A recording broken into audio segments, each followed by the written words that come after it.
What's your position on the ransomware debate? To pay or not to pay? How can CISOs balance the need to protect their data after an attack with the need to not give incentives to attackers? So this is a complicated question. If it's organizational data, depending on the sensitivity of the data, the volume of the data, the criticality of the business, that really is going to drive if you should pay a ransom or not pay. I've seen scenarios where if you pay, then you get your data back, but you don't know if that is the full set of data. You cannot really trust the people that stole your data to, if you do pay the ransom, that they're going to be not only trustworthy or honest or give you that information back. Obviously, there was a break of trust by stealing that information. The other argument is that you don't want to encourage others by giving that ransom, because what it does is that it encourages a negative behavior and other people will do the same and create a pattern. So it really is depends on the organization, but I would say if there's opportunity not to pay and retrieve your data some other way, that will probably be the better path. But it's really depending on every individual use case, and if there's a need to pay to rerun operations, then that is the decision. But his organization has to determine what is the criticality of that information if they do not have sort of backup systems already in play. So if they do have those, then if they have duplicative systems already in play or mirror copies, there's no reason to pay that ransomware if it doesn't disrupt operations. But if it does and they don't have those systems in place, then it's a business decision what to do. As CISO, what are your most effective strategies for building a culture of security and ensuring security priorities are adopted across the organization? So this is an interesting question. I think if you look at every single statistic, the biggest risk is usually the human factor, us. We tend to be, very clicky, just, we don't think all the time. Sometimes our mammalian brain takes over.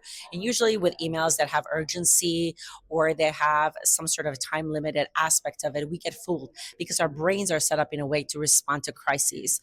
And this is what the hackers know. And this is what they've utilized. And they've been utilizing this effectively with very low types of methods. So if an email says it's urgent, what happens is that your brain kicks in, as far as activation. In your prefrontal cortex, your reasoning shuts down. So people usually tend to click on those, and it's not the fault of the individuals, is that your attackers behaviorally have figured out what works. And those same sort of systems work in marketing. They work in advertising. The reason that they work is because we're hardwired to, chase after things that are urgent, things that are immediate, things that are time limited.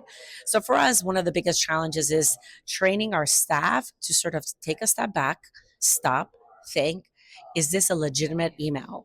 And then also teach them to kind of look for indicators that this might be a spoofing or a phishing type of email. So usually in the headers, if it comes from a legitimate email or a legitimate vendor, it's not going to ask you for your password reset. It's not going to ask you to wire them $500 or go and get them gift cards. It's not going to ask you that you need to do this immediately.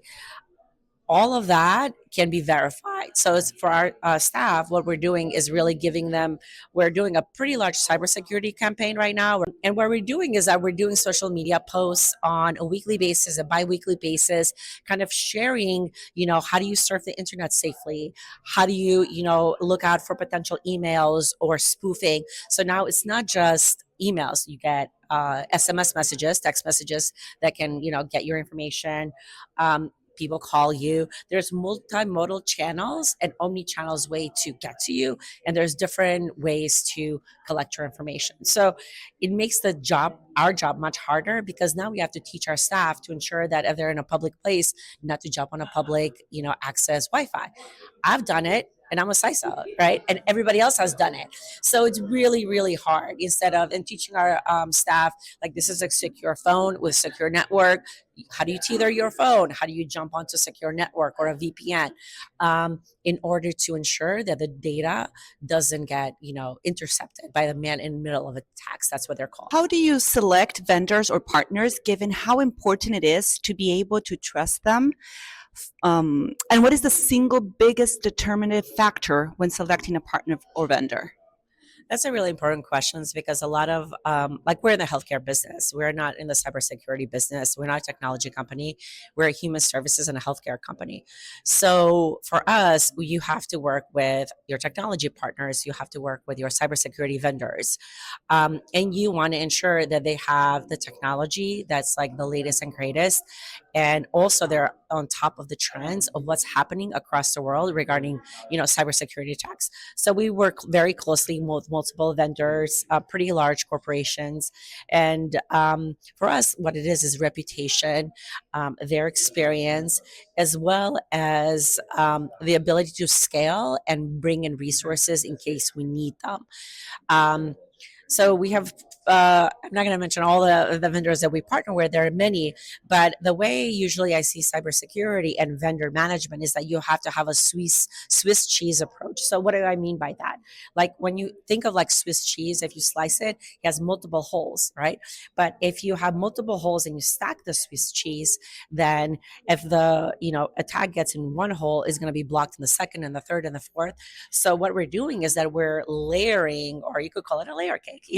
We're layering all of our applications that if the vulnerabilities reach one level, that there's a second level of security to stop some, third level of security, or fourth. So if you think about it, let's say in your house, right, your door, you don't leave your door unlocked, you have a lock, right? Now you could have a secondary lock, right? That's another level of security. Or you might have a double door, right? You have two doors to enter your house. You might have a ring camera or some other types of camera that can see who's outside. You could have a perimeter security around your house, so then therefore you know that your entire house is secure. You could have a fence, right? So you could have many different deterrents that protects your house from other vandals coming in and robbing it. The same thing with technology and infrastructure is the same process, that you need to have multiple vendors and multiple partners that you are working with, and being very transparent with them that it's not just one vendor that can do it all. And we've seen a recent sort of faux pas. So not one vendor is going to be able to do everything.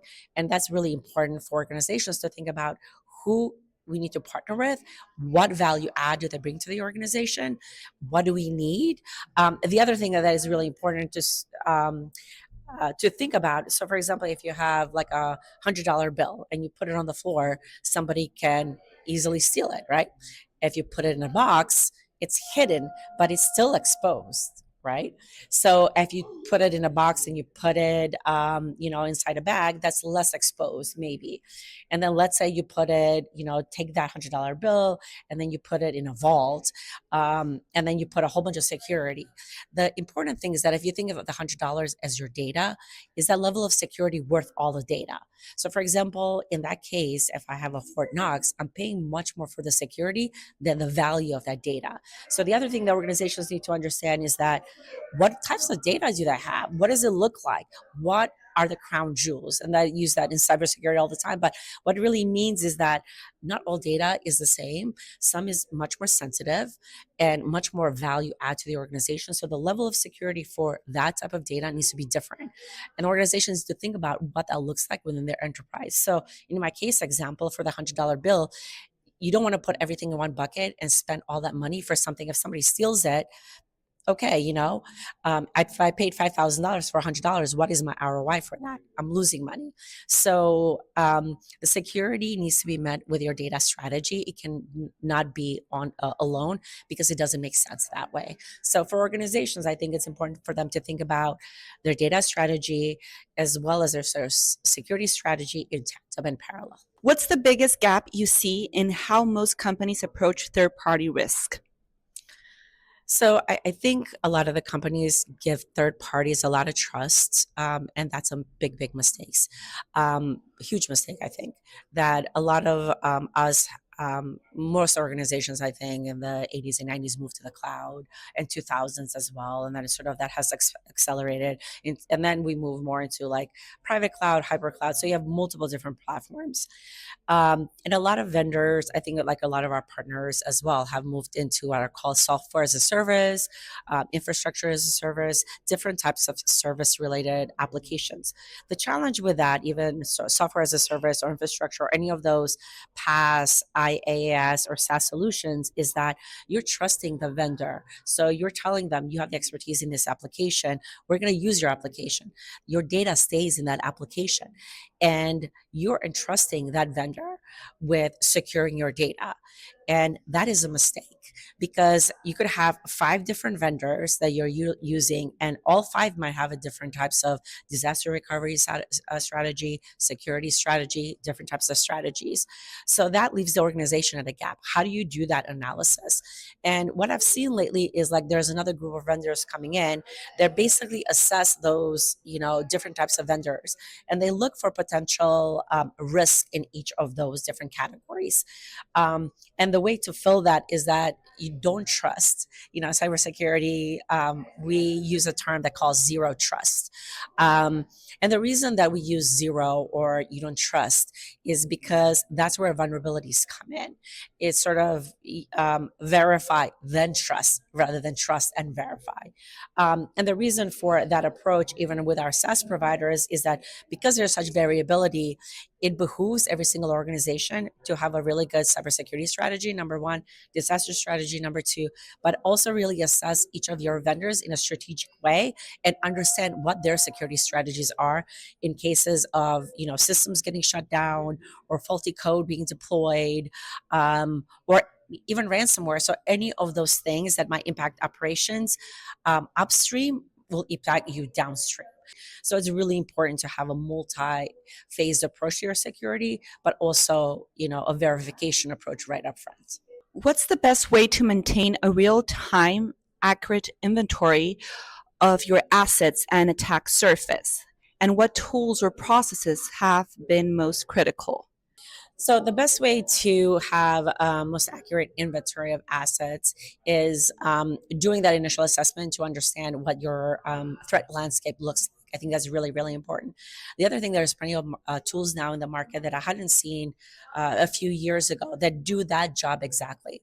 What it does is it analyzes your infrastructure, analyzes your data, analyzes your network, analyzes your endpoints, and gives you a 360 view of your organizational risk.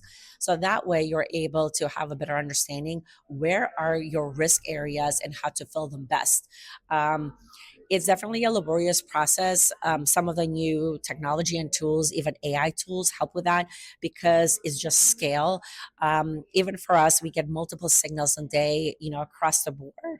I remember going to like this Microsoft Cybersecurity Center, and it's pretty amazing because you see this globe with, like a attack surface on the globe with multiple, points, and you see things lighting up like fireworks. So, um, we realize, fairly quickly that this is, a completely evolving type of problem that you always need to be two steps ahead of your potential attackers, and you constantly need to evolve because that kind of opened my eyes. I was like, wow, the entire world is like being impacted.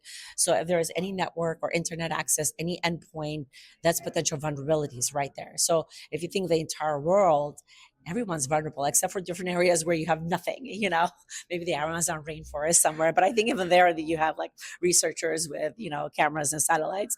And, in 2025, with a lot of the, satellites and everything else, is the attack surface is even larger. What's the importance of participating in cybersecurity communities? So that's a really interesting question and a great question, actually. We have to be out there, especially in technology. I think technology is moving at light speed, at quantum speed now. So it moves so fast that your attack surface changes really fast. So if you're not out there learning from others, I mean, then you're so behind that whatever you read, it's almost impossible to digest all that information in a really easy way. And I think individual experience, learned experience also matters. Again, we're individuals, we're humans, we make human errors. So you get to learn what others are doing, you get to connect, and you get to learn how others have solved similar problems.